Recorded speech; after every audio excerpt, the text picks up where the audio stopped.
Right. So, this is where we were last time. Before we begin, some quick current events in case you were in a coma all weekend. The Queen's dead, so that took long enough. Yeah, 97 years. 97. Yeah, she didn't last as long as Betty White. But you know, monarchy, so who cares?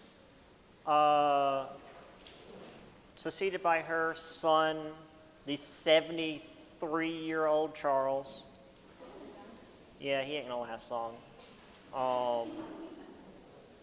I mean, monarchy, they're all inbred, so they're not real healthy. I don't know why England's even. Yeah. Oh yeah. The portraits we see of the monarchs typically look a whole lot better than they did. Sometimes you'll see more realistic portraits of the monarchs and they look bad. There's the so-called like Habsburg jaw. They had this real awful underbite because of how inbred they were. Yeah. Because, you know, marry within the family and keep the bloodline pure. That's disgusting.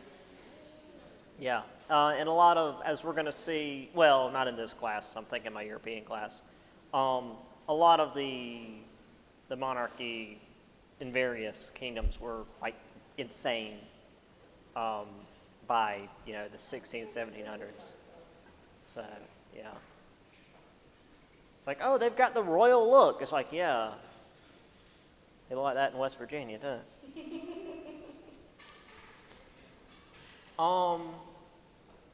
So yeah, you know, England's in mourning, but it's like, okay, she was 97 years old, so it's not like she died tragically. She lived a long life. Also, England oversaw multiple genocides, so whatever. You know, no tears shed for the monarchy.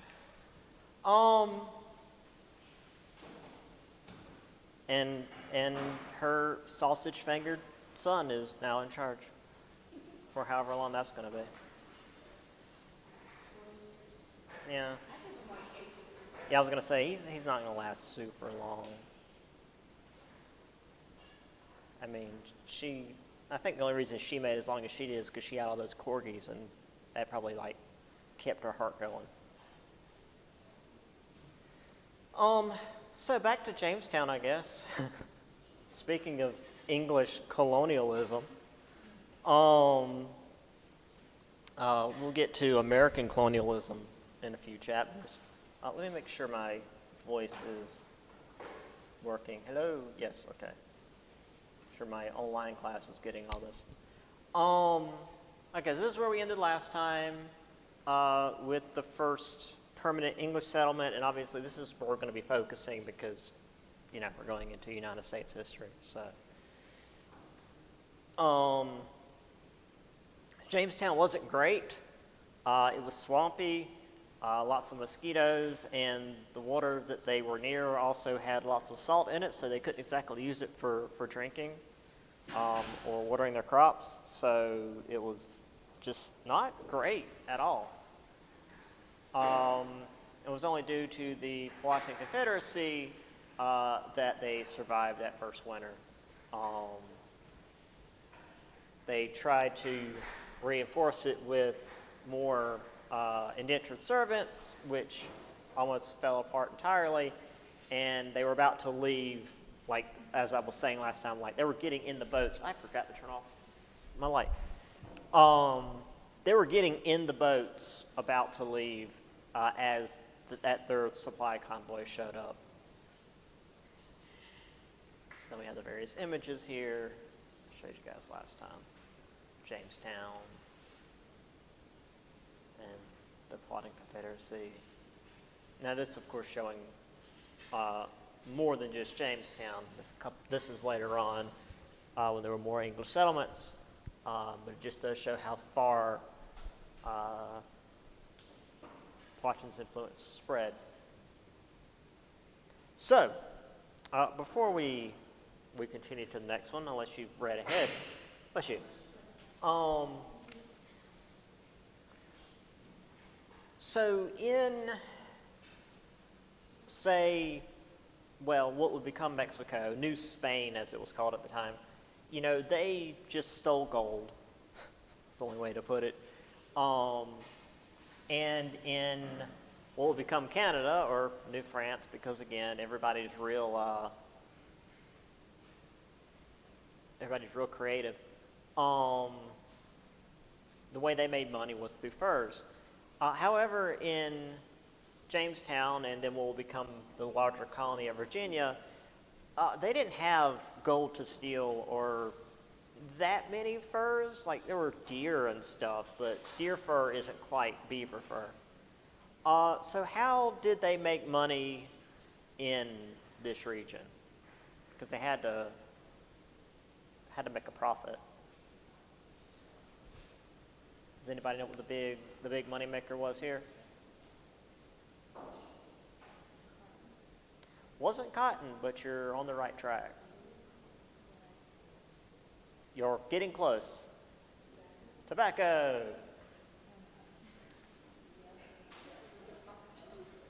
Don't leave her hanging.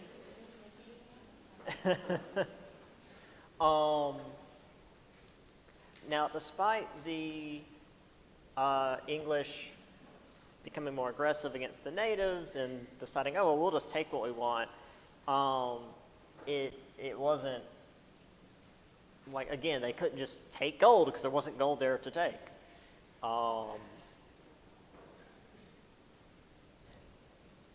They did discover Orinoco tobacco, which had been growing in the West Indies and South America, was quickly becoming popular in England and the rest of Europe. So they started to experiment with it in North America, and in particular, Virginia colony, which again, Virginia colony was like anywhere the English were in North America at the time.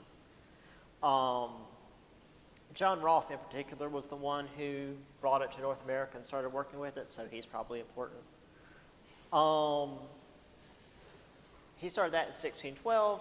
Again, I'm giving you guys these years just to show you how quickly this spread. I'm not going to say, hey, what was the year that this dude brought this stuff over? More than likely, I'll say, you know, starting in 1612, who brought tobacco to North America, to try to save Virginia colony? And then I'll have, like, multiple choice under that. Now, the production increased, but to get more production, you need more land and labor. So, 1612, they were just getting started. 1614, they realized, hey, this is actually going to work. So by 1615, let's just consider this like the real start of export. 2,000 pounds of tobacco exported. That's an imperial ton, rather. 1620, within 5 years, 40,000 pounds. Again, you guys don't need to know these numbers. I'm just showing you how quickly it's increasing.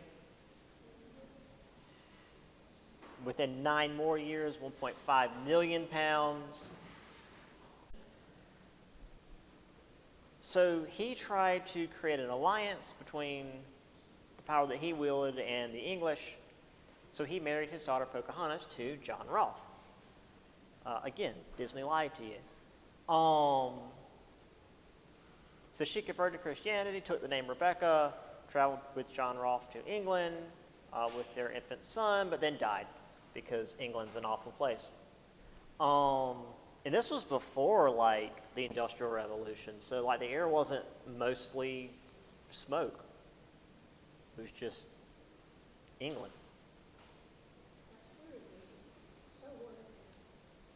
Yeah. I mean, that was like the golden age of Disney was just them stealing stories and watering them down. Especially like Snow White, Cinderella, yeah. So bad. Yeah, you go back and read the old Grimm fairy tales, like, oh, okay. That one's crazy. It's so like, not what happened. Yeah, most of them are like Very far. really dark stories of what you don't do. And now they're just remaking them in live action. It's like, you don't understand. It's still very wrong. You're missing the point. So after this, John Rolfe returned to Virginia to continue working on tobacco cultivation. This was the time that Powhatan died, and his brother, that name, Opa Chanaka, became chief. And Powhatan's brother was not exactly as patient when it came to dealing with the settlers. So we'll see how that shakes out in a little bit. But yeah, the original Little Mermaid story, super depressing.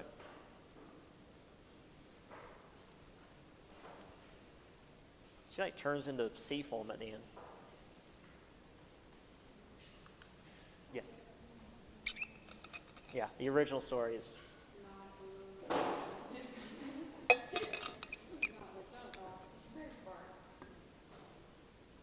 I think the one that shocked me the most was probably Pocahontas. She did not look happy. So this is, if you've ever seen a tobacco field, you know what a tobacco field looks like.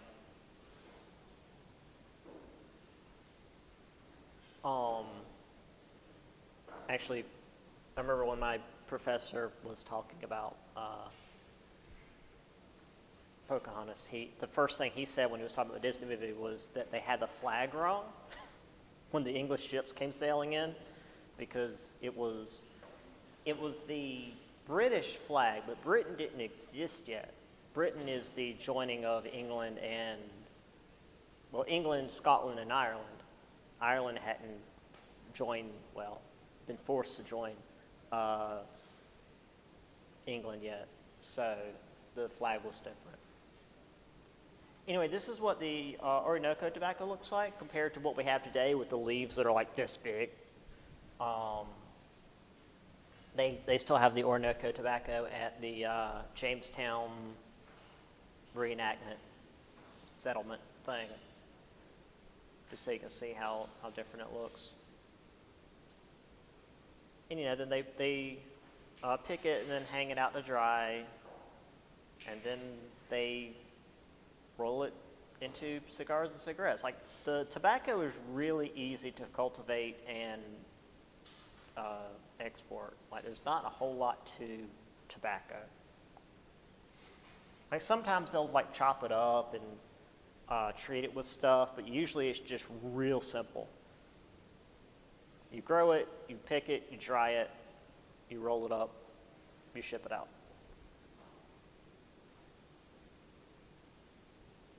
This is the Marriage of Pocahontas.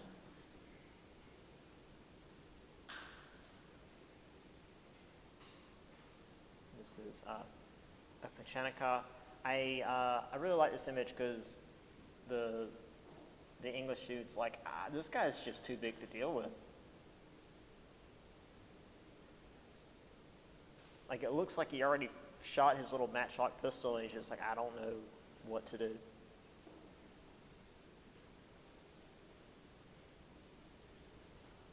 Okay, so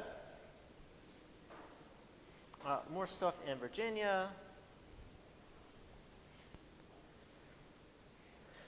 1619, English Crown had granted Virginia the right to establish their own local governing body, the House of Burgesses. We're going to see a lot of this. Each, what will become a state, but each colony,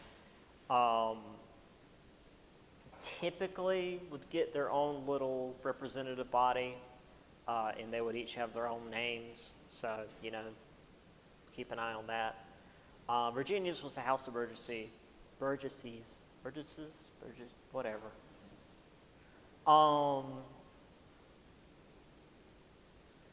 So So we had more people pouring in. Many were too poor to pay their way, so they were indentured servants, typically 7 years of labor in order to pay off the debt of being shipped over to North America. 1619 was the first boatload of 20 Africans arriving in Jamestown aboard a Dutch ship. Technically, they were also indentured servants. So after they worked a certain number of years, they would be given a small plot of land, usually worthless land because that's how indentured servants were treated, and enough money to buy like the worst tools possible, and then told to go have fun and probably just die off in the wilderness because that's how indentured servants went. That actually will lead to a thing here in a few slides. So again, as all these farmers were showing up, and these indentured servants were eventually working off their servitude and going off and getting their own little bits of land, Chief Opechancanough was not exactly pleased and organized a surprise attack on the English settlements, killing about a third of the population. That's not a little attack. That's a substantial assault. Now, even though the population wasn't huge, this was more than what we had up in Quebec of like a couple of missionaries, some fur traders, a fisherman or two, and like the blacksmith.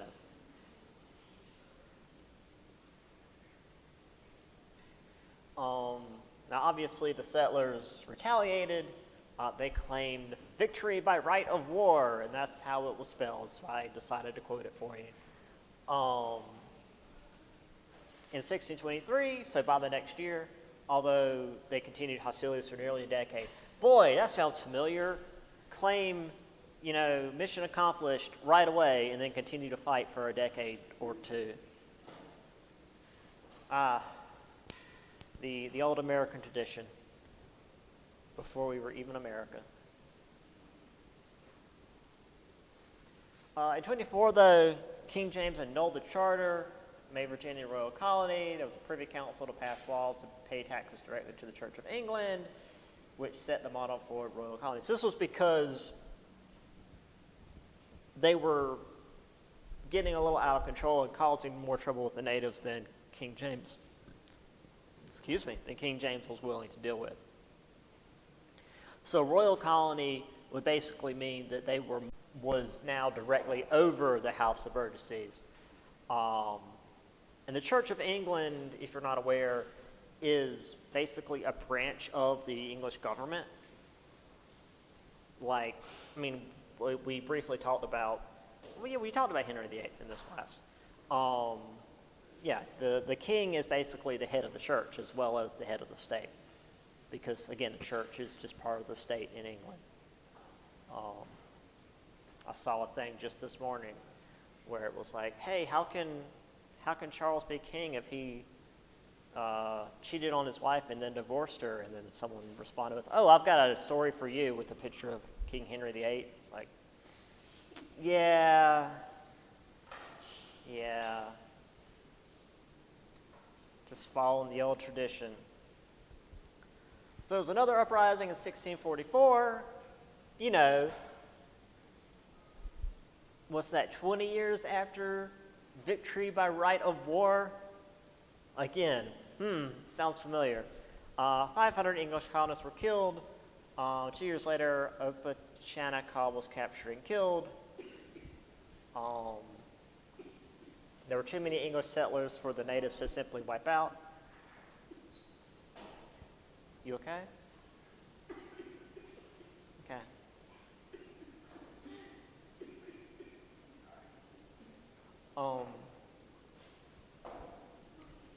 If you need to go get water or something, you can. Okay. Chesapeake natives submitted to the English authority, paying tribute to abandoned land they had lived on for generations. No, it's cool. If you got to go get water, you can. You're welcome to. You don't have to ask to leave. But otherwise, do what you got to do.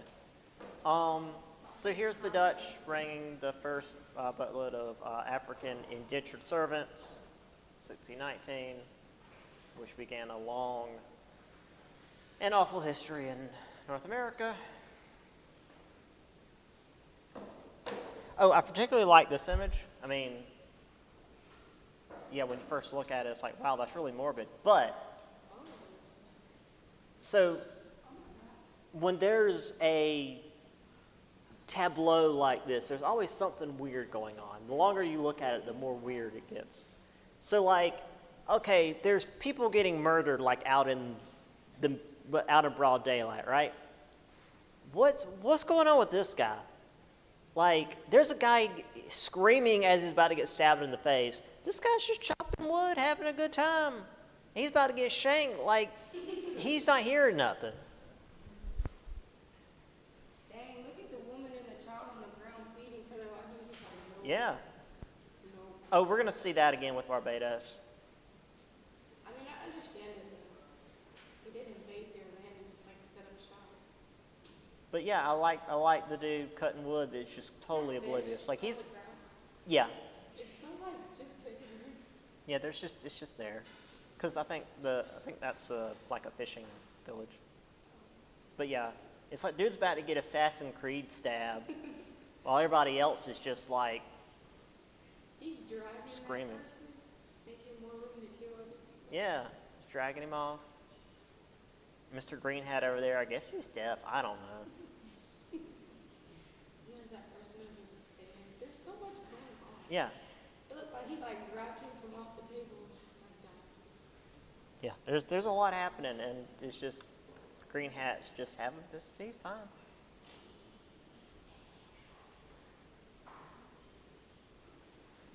This is an interesting map of Virginia, because it's from the east. The down on the map is the Atlantic Ocean, rather than like from the south, like we're used to. The south is to the left. But it's a pretty good map. You've got Chesapeake Bay there. You've got the Powhatan land. They've got written there pretty poorly, like between all the different rivers going into Virginia. But it's a pretty decently detailed map for what they had.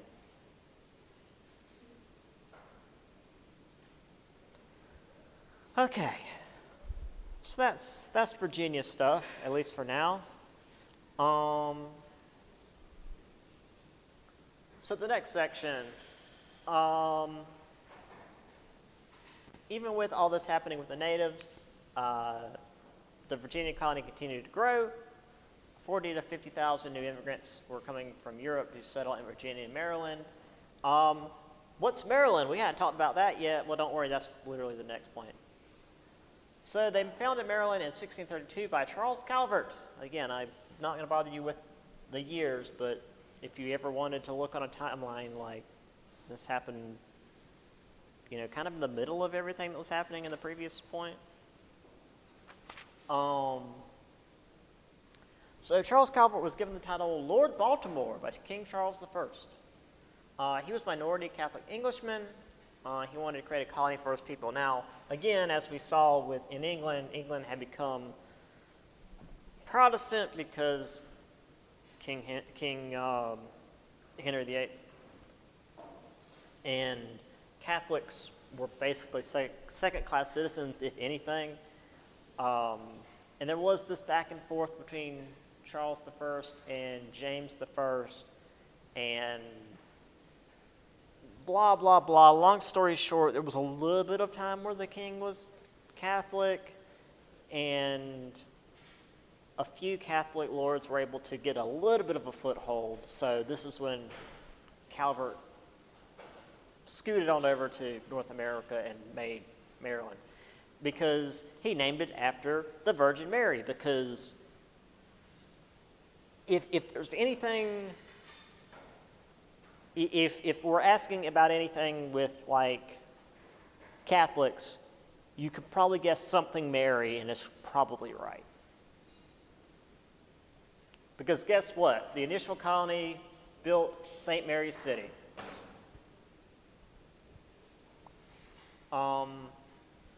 And I think they also built the College of William and Mary, like, no, not College of William and Mary. I'm thinking King William and Mary, King William and Queen Mary. College of Joseph and Mary, like, yeah, it was a whole thing.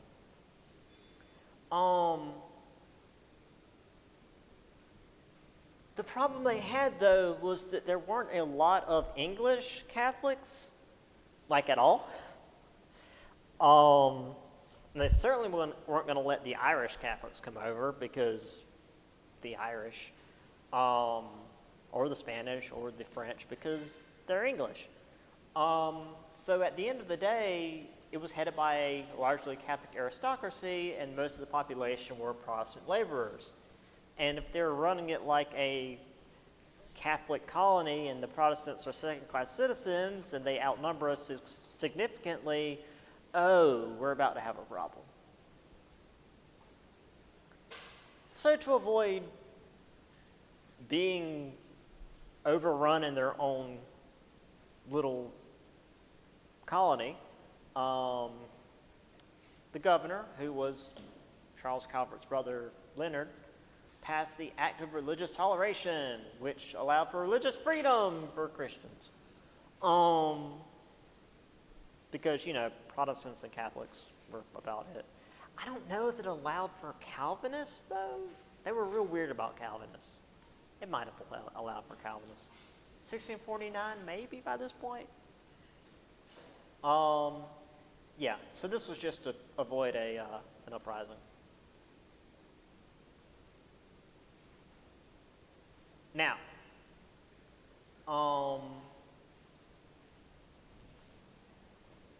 this leads to the next issue, which was tobacco and farming tobacco. So tobacco's making lots of money. Cool. More tobacco means more money. Great. How do we farm more tobacco? Well, not only do we need more land, which we've kind of taken care of because we've murdered lots of natives, but you don't just like have more land and then just tobacco happens. You need more labor as you get more land.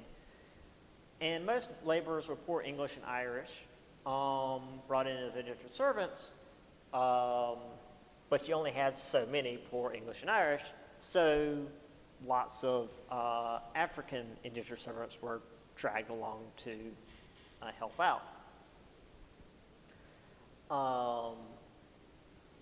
By 1660, though, fewer English settlers were willing to cross the Atlantic because things were getting slightly less awful in England. So they're like, yeah, I don't feel like putting myself in more debt just to cross the Atlantic and maybe die in the process, just to be in a land I don't know anything about and work myself to death over there to maybe get a little plot of land.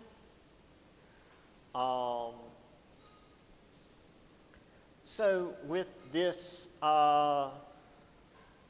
labor shortage, essentially, the House of Burgesses in Virginia passed a law that allowed for African laborers to be enslaved in Maryland following in 1664.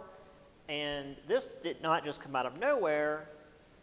This followed the example set in Barbados, Barbados being another English colony down in the Caribbean.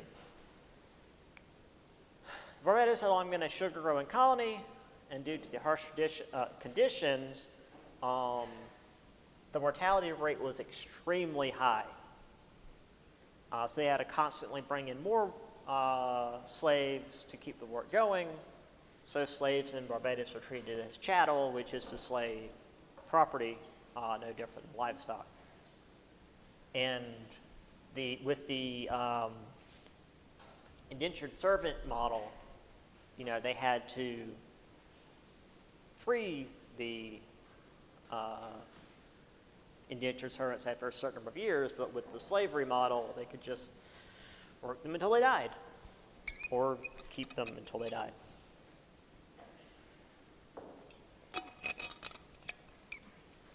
And in North America, at least, working tobacco fields usually didn't kill you. So the slaves in North America could typically increase their own population, unlike in the Caribbean, and Brazil was actually even worse. So like economically it made sense, even if it's like morally abhorrent, but you know, economics. Capitalism cares nothing for your morals.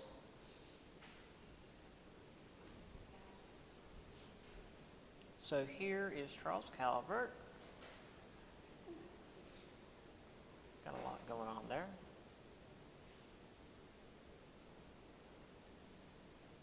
I guess he made friends with the natives of Maryland. I believe this is Leonard.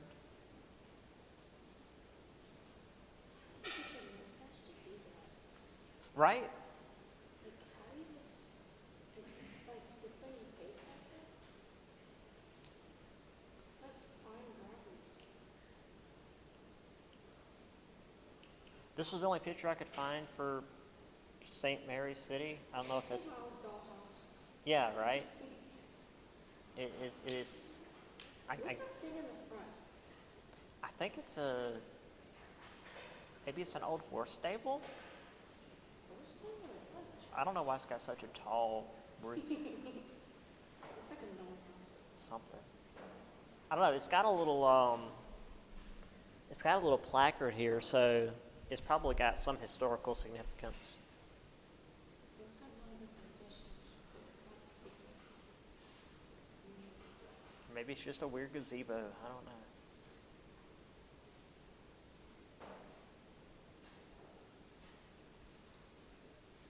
And you know, 1600s. Cold. I guess yeah. I mean, unlike here where it rains and it's still 80 degrees. I don't understand. Like, oh, it's raining outside. You step outside, it's like, It's heat. why? Like, why are the raindrops high? Yeah. I thought this was a neat image. This is obviously a much later image because it's a photograph.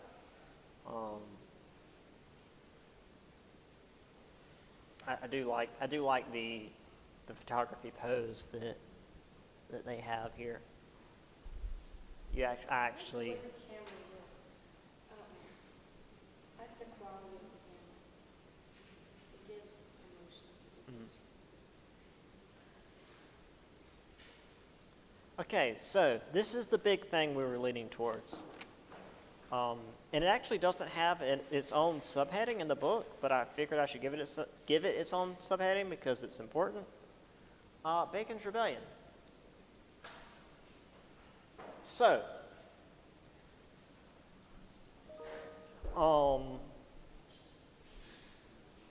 this was with the laws being passed to separate African laborers from European laborers, there was still class solidarity because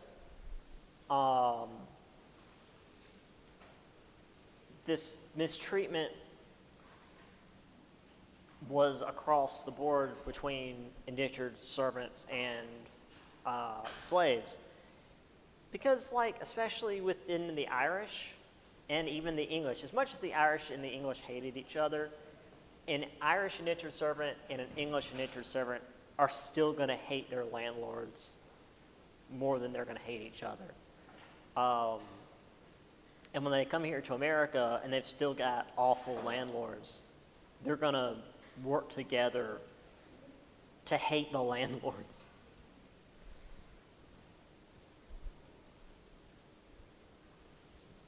And those that did survive their time as servants, because a lot of times the landlords would try to basically work the indentured servants to death, like right there at the end of their their time as indentured servants. Like, oh, well, they died, so I guess I don't have to give them their land and money. What a shame. They would be given very little land and money and would head west to start a new life. And by west, I mean like the central portion of the coastal states, because that's as far west as we'd gotten so far.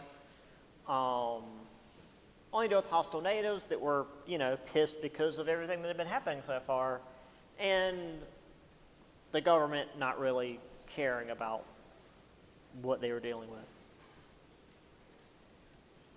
So this was the situation where Bacon's rebellion began. Nathaniel Bacon, he was a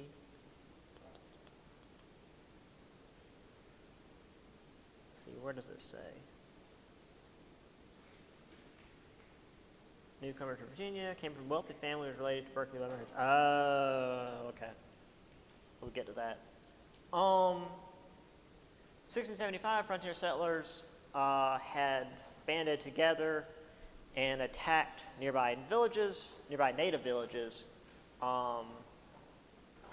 which were allied with the English, and then the natives obviously weren't happy with that and attacked the frontier settlers back.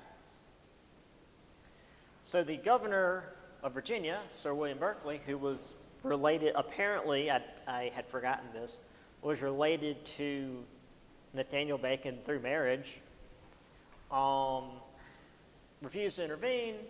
So Bacon formed a militia of planters, frontiersmen, and laborers, both black and white, to attack natives regardless of tribal affiliation. Like, okay, well, if you're not going to help, we're just going to make our own militia.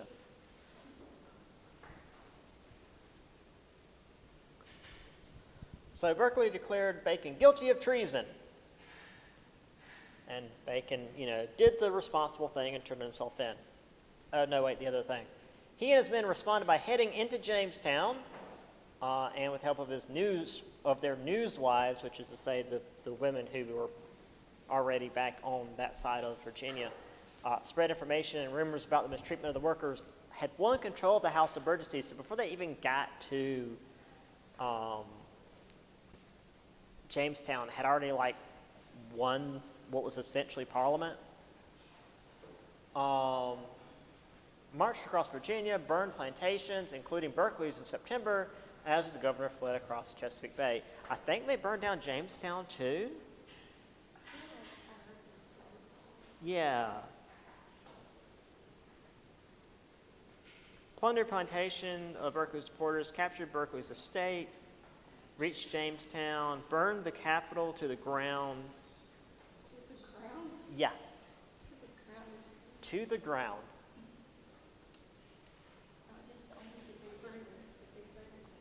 A month later, Bacon was dead of dysentery. Movement was crushed. Landowners who worked with him had their plantations plundered.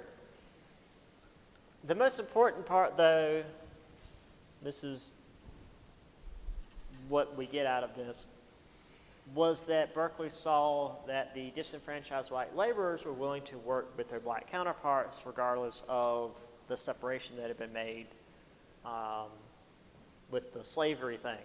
So what he did is he allowed the white laborers who had rebelled to return home peacefully, made their lot in life a little bit better, and then cracked down very aggressively on the black rebels to divide things among racial lines.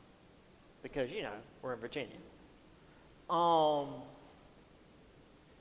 King Charles II chartered the Royal African Company in 1672 to carry African slaves to North America so they wouldn't have to go through the Dutch anymore. Do it in-house. It's cheaper.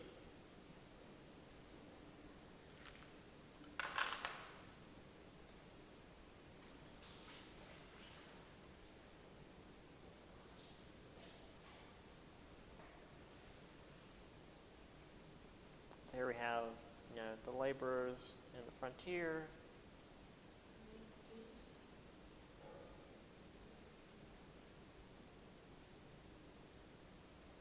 I don't know if this is necessarily in America or Europe, but I do like the idea that, well, everybody's out harvesting, so we can't leave the baby inside or it'll set something on fire.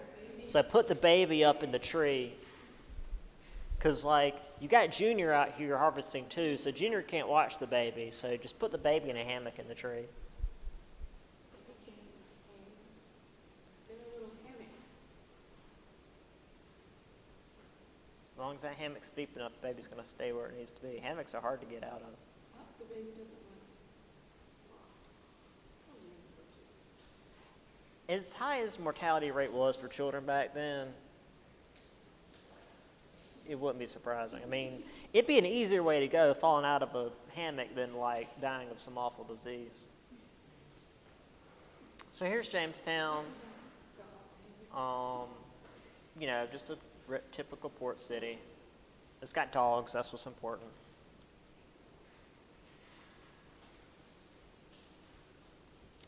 Here's Bacon and his boys burning it to the ground. Dude there's got his chickens out. It's always so much strange, colorful things. I like that some of them are like in a cage and some of them are just hanging out. Like those are the chickens that would run away, but the other two are like chill and will just sit behind him.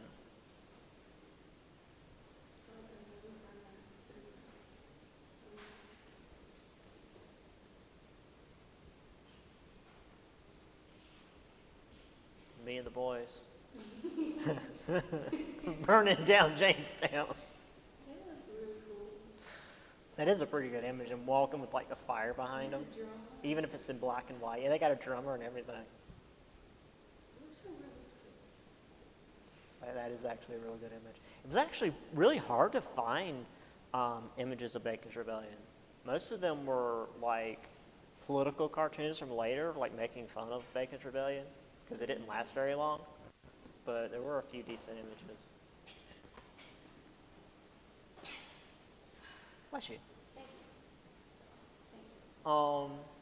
Okay, we've got time, so let's go to the West Indies.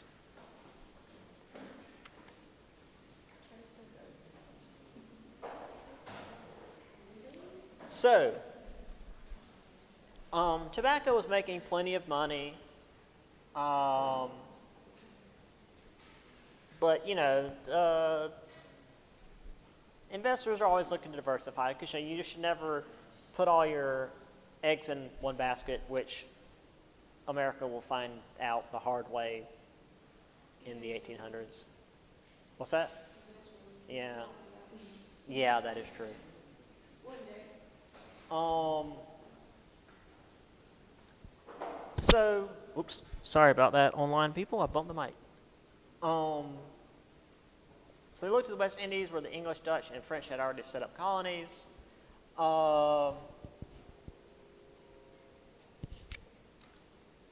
Since the 1620s, they had been, the English had established more permanent colonies in St. Christopher, Barbados, and Nevis. Barbados was the most prominent. Tobacco, cotton, and livestock. The Dutch had St. Martin and Curacao. They mostly did shipping.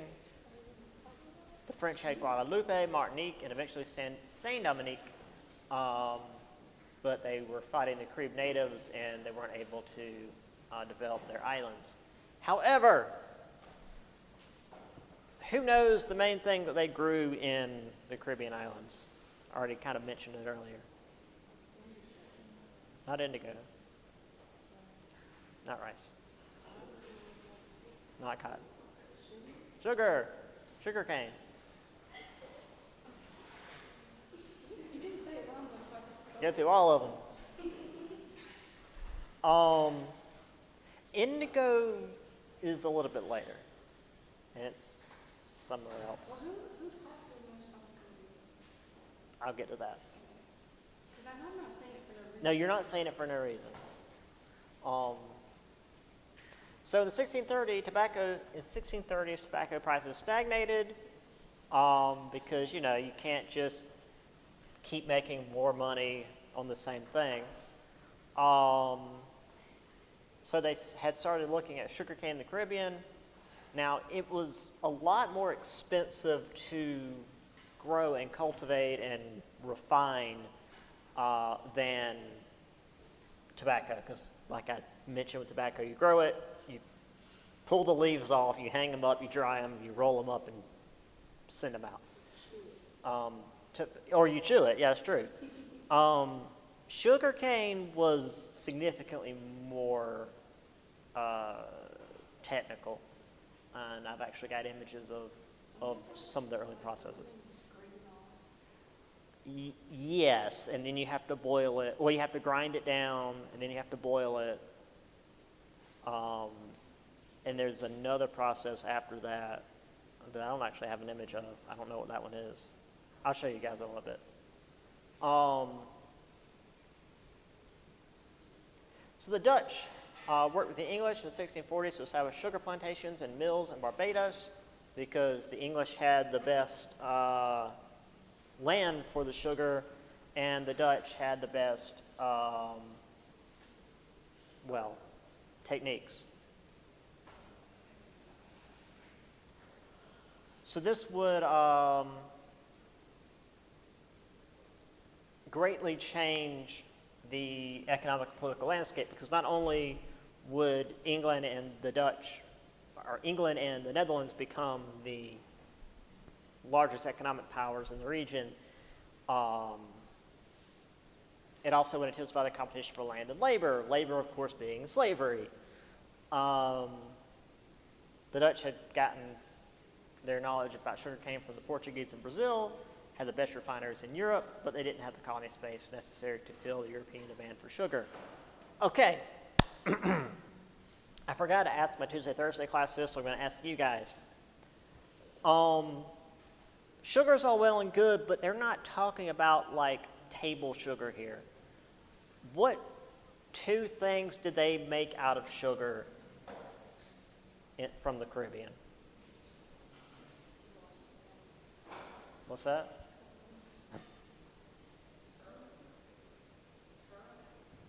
Molasses, yes. I was going to say tea, but No, not tea. There is a drink that they make out of the molasses.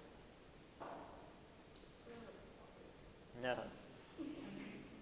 A little more, it takes a little more refinement than that.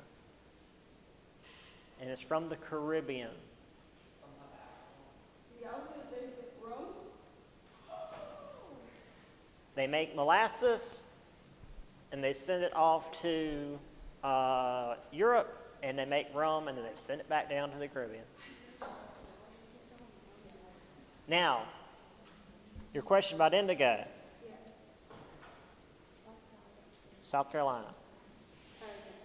They, the folks in Barbados, who again are a colony of England,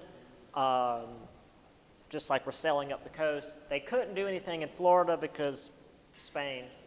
But they found the lowlands of South Carolina like, hey, this is basically like Barbados. And while they did grow rice and some sugar there, the first major crop in South Carolina was indigo. That's what you're thinking about. I also think a lot of it's picky. What's that? A lot of it's picky. Oh, okay. So this was the state of the Caribbean. Technically a lot of Spanish settlements, but they weren't really doing anything because they were dealing with the natives, and also the Spanish Armada had been wiped out, so they didn't have a lot of shipping going on. But not a lot of settlements, just land.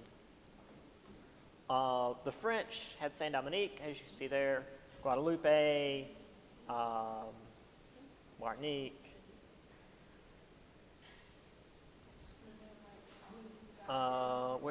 There's Barbados there, number 2, which is actually the most important one. Jamaica becomes important later as well. And then the Dutch have like Curacao down there at the bottom, not a whole lot. Do you call them mosquito fish because there's a lot of mosquitoes? What's that? Do you call them mosquito fish because there's a lot of mosquitoes? Maybe. I don't know. It's an English settlement, so potentially. The English are real good about naming things. Okay, so harvesting the sugar cane. You had to use machetes because sugar cane is extremely tough.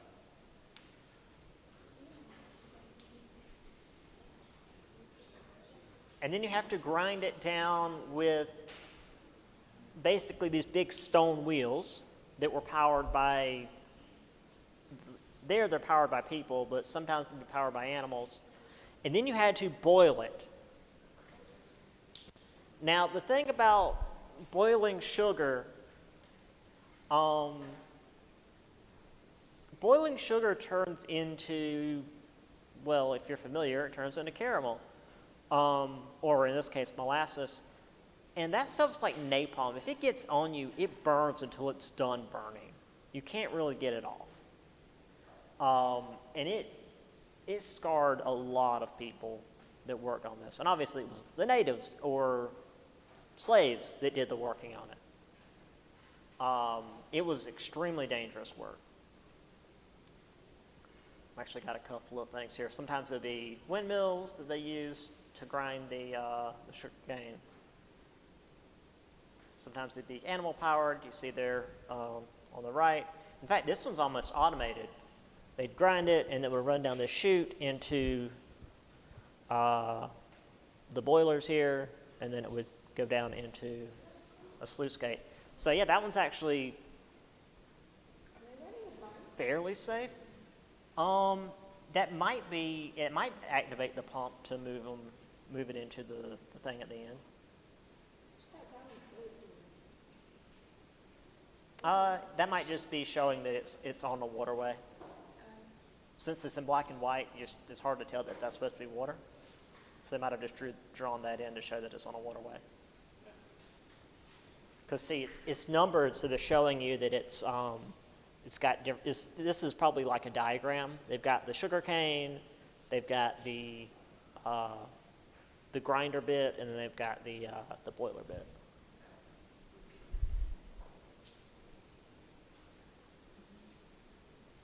And they probably shipped it via boats. This is another neat one I found. You've got the stuff at the top that's, again, powered by animals. Down at the bottom is it's water powered. It's a water wheel. So you've got the water coming in through this sluice gate up here, and not only using the water power, but gravity power to run the machine here. There was an old Roman city that used big old water wheels.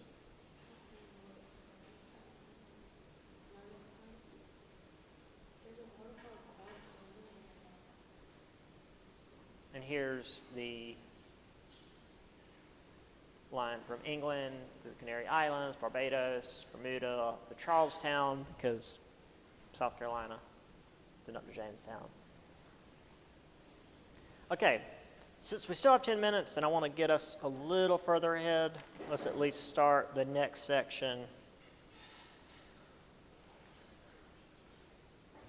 Okay, so this is the next big section for the English.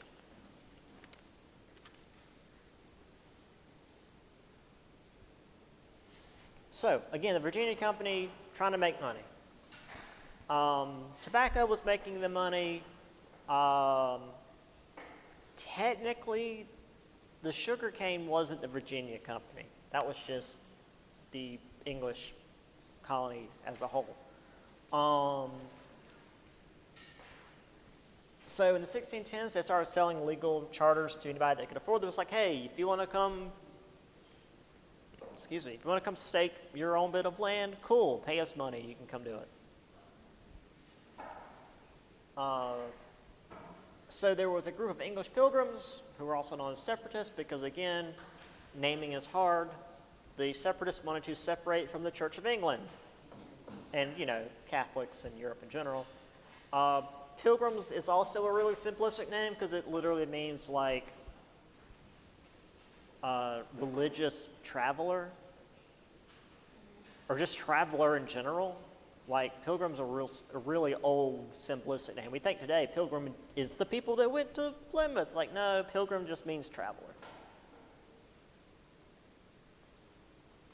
So they left from Plymouth, England, in the Mayflower, September 1620, both English and Dutch pilgrims. What do you know? It was stormy in the Atlantic. It's not really bad at all. What's that? They haven't been having really bad weather. Yeah. Oh, yeah. I mean, honestly, they're lucky they made it at all. Because the Mayflower was not a big ship. I've got a picture of the Mayflower here in just a minute. It was very small. You could probably fit 2 of them in this room. So they landed at modern-day Cape Cod in Massachusetts in December, which wasn't great. They're like, okay, well, we need to just start here because we can't sail back down this coast. But before they stepped forth onto the land where they were, they signed the Mayflower Compact, which was the first written constitution in North America, because they technically landed outside where they were allowed to settle. So they were not legally allowed to be where they were, but also, like, technically the French had claimed that area, but also technically the French weren't there, so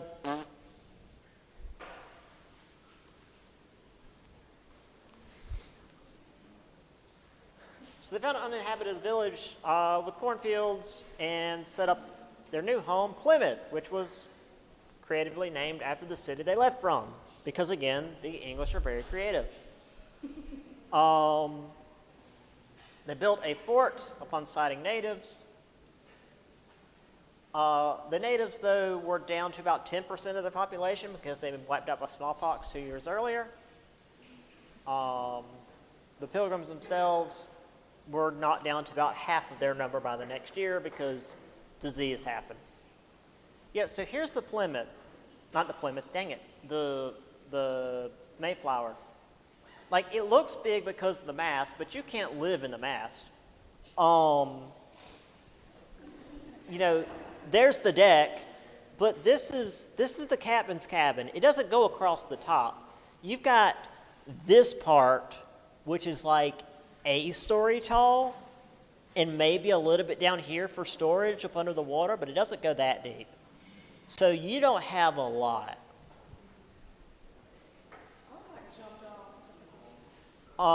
You might not have wanted to. Oh my God. Gracious. And it was cramped. It looks hard. Well, no, it was cold. They left in September.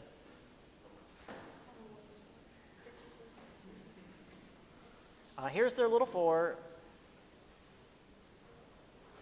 which was certainly bigger than the Mayflower. They have little pigs? Yes, they do have little pigs.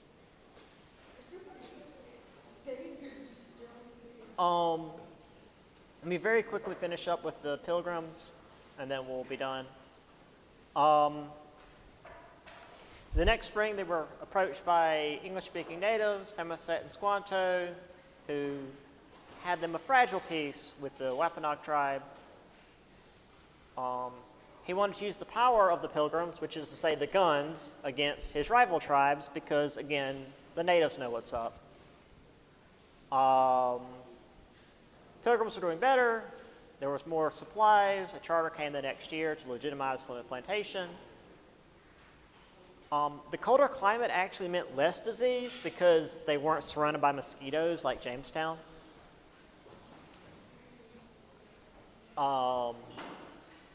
The Pilgrims became more aggressive, which is to say Miles Standish tried to genocide the Massachusetts tribe.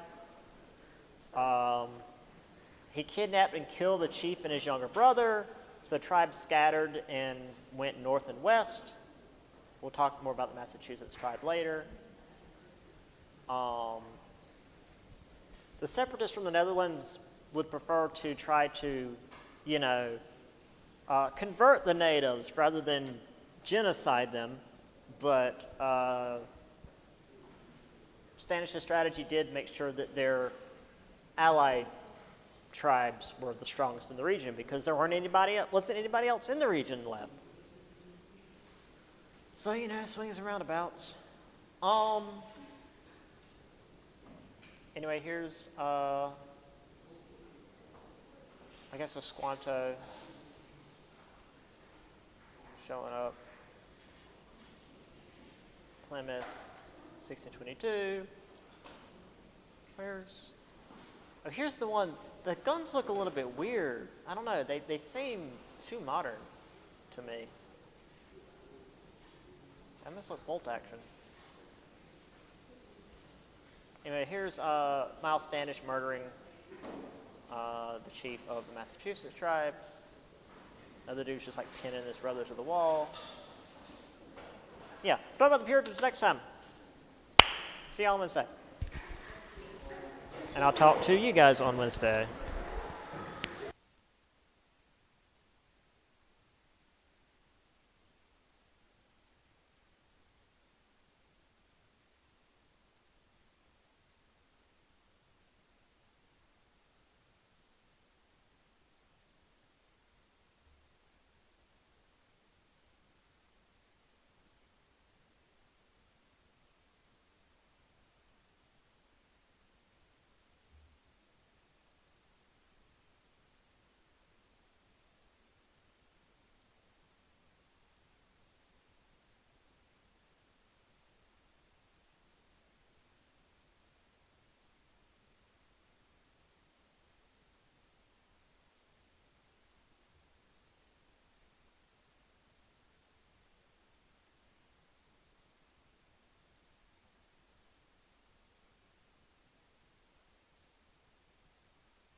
Okay, we should be finishing up chapter 2 on Wednesday.